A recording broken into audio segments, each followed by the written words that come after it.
Hi, and welcome back to another episode of Beatle Dustino. And boy, what a weekend it's been. I've revolved several times this weekend.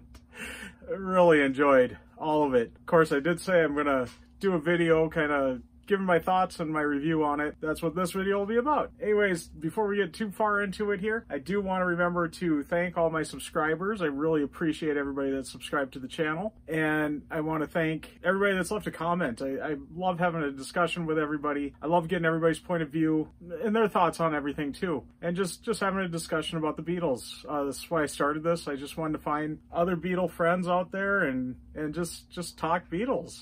This is fun. If you haven't subscribed yet, please subscribe. Also, please like the video and hit the notification bell too when you do subscribe, so that way you know when I got new videos coming. I do got another new series coming out. I'm still not gonna say too much on what it's about, but you'll be seeing here soon. I'm trying to do the what's on the rack and the what's in the box stuff too. Anyways, of course, yes, let's get talking about what we came here to talk about. That'll be this guy. I'll just hold this one up for now. Let's do the intro and I'll be right back at you with the main discussion.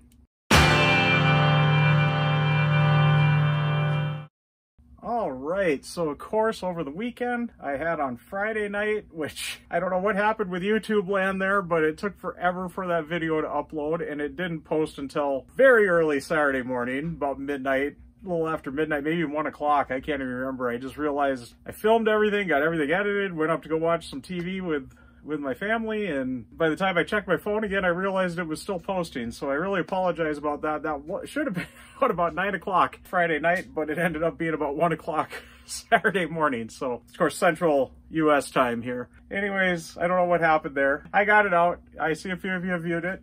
And then that was, of course, of the vinyl set here.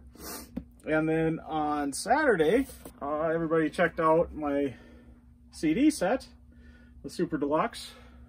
And then on Sunday, which I see, I'm surprised at the views on this one. I've got the deluxe set, the 2 CD set, and just the single CD set, which of course, that is key to one of these new features I got coming up here. As you can see, it's still in the shrink wrap, still with the hype sticker, and that's the whole point. But anyways, kind of sat the weekend with it all. As I said, I revolved several times with it. When I made the initial video there, I did discuss how I'd listened to it at work on the headphones. And that's where I think this mix, and this is kind of part of my review on it, I think this mix, and I think all these, the 50th anniversary special edition remixes with Sgt. Pepper's, the White Album, Abbey Road, Let It Be, and now Revolver. I think that's the purpose of this. I don't think it's to like, oh, give us Beatles fans this great new, which we're going to buy it anyway. Anything Beatles, we're going to buy. If there's a new mix out there, we're going to buy it. We're going to love it. Or we're going to hate it, whichever way it goes. For me, I loved it. I think the whole intention is that everything was so hard panned in the original stereo mixes, and since 2009, and that's what's been out there for the streaming services. And of course, when they did the remaster, it was a remaster. It was not a remix. So if the vocals were way over here, that's where the vocals stayed. If the drums were way over here, that's where the drums stayed. So I think with these, they're trying to center everything and clarify everything up. I watched somebody one day talking about that, you know, the streaming generation, some of them don't quite get the Beatles because a lot of them are listening to it with their little earbuds in, and sometimes they're listening to it with just a single earbud in. So they're kind of complaining about the sound, that, oh, they sound like crap. I can only hear the vocals. I can't only hear this. Well, no, the Beatles are amazing. Of course, I think they intended everything initially really to be in mono. You know, like I said, when they did the stereo remix, I think they made a mistake when they did that. I think they should have released the mono stuff a little more mainstream, and anything that wasn't mono, they should have kept out there as kind of the mainstreaming, you know, service on that. And that would have maybe prevented some of that. But then again, we get these nice new packages too, so I'm not complaining on that either. The one thing I really got to say about it is everything is very balanced and very clear. That I saw, or heard, I should say, with any way I listened to it. That listening to it with my headphones on, I just listened to it on YouTube. I think I just watched those visualizers, but I just closed off my screen to conserve my battery in that. Which, by the way, I gotta say, those visualizers have been fantastic. I don't know if anybody's been watching them, but the animation on those is really cool. I gotta give a shout out today. It is Tuesday, the 1st, and they just released the I'm Only Sleeping video that came out, and holy crap is that fantastic. Whoever did the animation on that was just knocked it out of the park. So not quite this related. I suppose it was part of the promotion of it related, though. Yeah, I just had to give a little shout out to that new video for I'm Only Sleeping. That was really good. I'm going to be watching that several times. I really enjoyed it. Back to what my thoughts on the mix here. The biggest change I noticed was She Said, She Said, especially when he had the earphones in. You could really hear it. Now, when I was listening to the vinyl the other day, I didn't catch it as much. I definitely noticed it was definitely different than what I normally hear it. Most of the other tracks there did sound very similar to what I've been used to, but that's how it should be. It's just the centering of the vocals and everything, the drums and getting everything like it should be for a true proper stereo mix. Not, you know, back in the early to mid 60s there when they were still trying to, stereo was really just a gimmick at that point. They were still trying to figure out how to make it work. Yeah, this is getting it more how it should be. Now that there's been several decades of figuring out how a stereo record should sound, a stereo rock album or a stereo pop album, whatever. I noticed the other thing is most of the mix, if there was a real clear difference from the old stereo mix to the mono mix, particularly in I'm Only Sleeping, Tomorrow Never Knows, they really did try to match that with this new stereo mix, making it more sound like the mono than the original stereo. Kind of the backwards guitar and I'm Only Sleeping, that wasn't as prominent on the stereo, the old stereo mix. I never noticed that. I remember when I first started hearing the mono mix, or if just for some weird reason, like the radio station would play the mono mix, I'd be like, whoa, you know, before I had the mono mix there, I'd be like, why did that sound so different? But that was why. That particular song just really sounded that much different. Just going quick on the mono album that was in there too, the one thing I really noticed on it, it really sounded grainy. And I don't know if that was I only listened to that on the vinyl yet. I never listened to the CD on it. I did listen to the CD also of the album and the sessions on the new stereo mix and the sessions on Sunday, but I didn't re-listen to the mono on that. To me, the mono really sounded grainy. I don't know if it's because maybe my record was a little more dirty than I thought. I didn't get it cleaned up as well as the rest of the stuff. Maybe that was it. I don't know, but it just, to me, sounded really grainy. Or is, seeing as they took it straight from the master tapes, are those tapes getting a little old and wearing out? I don't know. I'm glad I got the mix. I love it. I don't have a good mono mix of it any other way, so I'm very happy I got that. Maybe it was just after listening to everything too, maybe I was just getting tired, and maybe it just, I don't know. Or maybe it's just that new stereo mix just sounds that much clearer, that it you know, when you do hear an old mix of it yet. I have not listened to the 09 stereo or anything like that since. So as for the sessions, I really had a good time with the sessions. I think these are some of the best sessions that have been out with any of these sets yet. I like that everything was kind of together, each song, so you kind of heard the progression of it each way. The one bit that I like of the kind of the chunk of it, the And Your Bird Can Sing versions, I really enjoyed. Of course, we did have the giggling one already on the anthology, on Anthology 2. I know I heard some people kind of complaining that they included that on this because of that. I think it's good that they included it, and I've always enjoyed that version.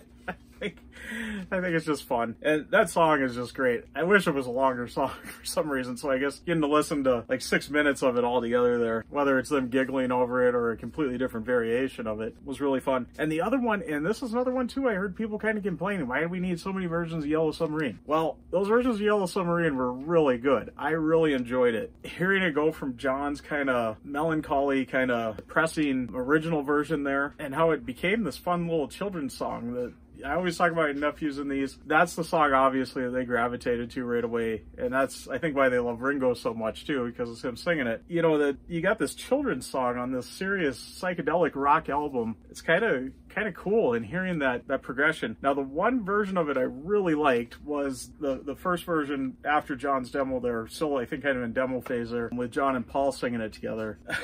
I really got a kick out of the "We all live in a yellow submarine. Look out, yellow submarine, get down." Hopefully that'll be the only time you hear me sing.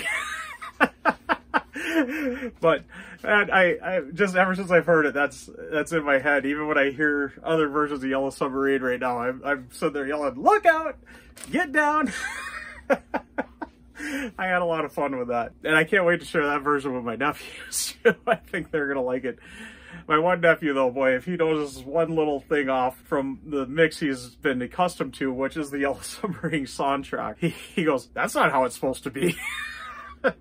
So I got to teach him on all the different mixes and that. Yeah, as for the sessions, I don't know. I just really enjoyed them all. The Andrew Bird Can Sing and Yellow Submarine really stood out to me. I really had a lot of fun with those. I really had a lot of fun with all of them. Because as for the tracks there, I'm going to kind of end it there, and I'm going to just get into the packaging now. Now, the one thing that I really noticed, and I saw a lot of people in my comments taking note of this too, was how fantastic this 2 CD set is. So anybody that can't, you know, quite fit into the budget, these big vinyl or CD super deluxe sets, I don't think you're going wrong with this at all. This is a very, very nice package. And the fact it's like a mini box set. I mean, this is a very nice little sleeve here that everything's in. You got your little folio, just like you get with the big one, just it's got 2 discs instead of 5. You got your little book. And for 20 bucks, or even 24, 25, you know, I think this is a very, very good package. I think that's part of why I've collected all the other ones too, because they're just kind of a nice little package. Of course, I do got the single disc one, and you'll see a future video here soon that'll explain that a little more. The one thing I'm upset about, and I was already kind of feeling this way with Let It Be. Of course, I know a lot of you have seen my video where I talk about each of the ones after the announcement of Revolver here. I talked about each of the other ones that came out just to kind of reflect on the past and what we've got. And I went through everything. I had the one video that I did the CD sets, that I did include the 2 CD sets with 2. And then I had the other video that I talked about the vinyl. Now the vinyl, up until Let It Be, has been a little more limited. Let It Be, of course, it was match for match with the tracks. You got all the discs had, between the CD set and the vinyl set, you had every session outtake, jam, everything on that Let It Be one that you had on the CD set, where before the CD set you had everything and you were a little limited with the vinyl. And of course, with the Let It Be set, the CD set was a little different shaped, but the book was exactly the same. Obviously different dimensions, but the contents were exactly the same. So somebody like me that did buy both the vinyl and the CD set, I'm kind of looking at it going, and I use both the vinyl and the CD. The big price point of this is that book in there. I would say with this CD set, you're almost looking 50-50 on that, the disc versus the book. These were shipping at about 110 bucks, so I guess, you know, 55 bucks for the book, 55 bucks for the CDs. If this book was standing alone on a bookstore shelf, you'd be paying 50-60 bucks for it. I got no doubt to that. So nowadays, see, as they made the CD set 12 by 12 basically, so it's vinyl size. Everybody's pointed out this looks just like the vinyl record, but of course you open it up and you got your CDs in there. What I would like to see in the future, if they are going to do this, just box this in with this. I think a lot of us are going to buy both, and I don't know, I got no problem. This is 200 bucks, say, you know, they charge 250. I got no problem with that. I'd like it just to be the one. I don't want to buy 2 books. I got no sense, I don't see the sense in buying 2 books. I guess I can keep one pretty minty fresh. Yeah, the wrapper's off and everything, but I guess I could keep the one as my reading book and one as my just stays in there and stays all nice. I don't know, that seems a little stretch though for justifying it. I don't know, either make a, I don't want to say an Uber set like the George Harrison one. Just, you know, how much harder would it be to make this just that much thicker to just slide the CD folio into it? And then you got the CD and vinyl set. But that's just my thoughts on it. Otherwise, everything's beautiful. If, say, I only did want to buy the CD set, this is, oh, it's beautiful. I love, the book is great. I've read through quite a bit of it already. You know, this folio is just beautiful. I love how they did this. And I did notice, I didn't point that out, the image on the back of this is different on the Sessions disc.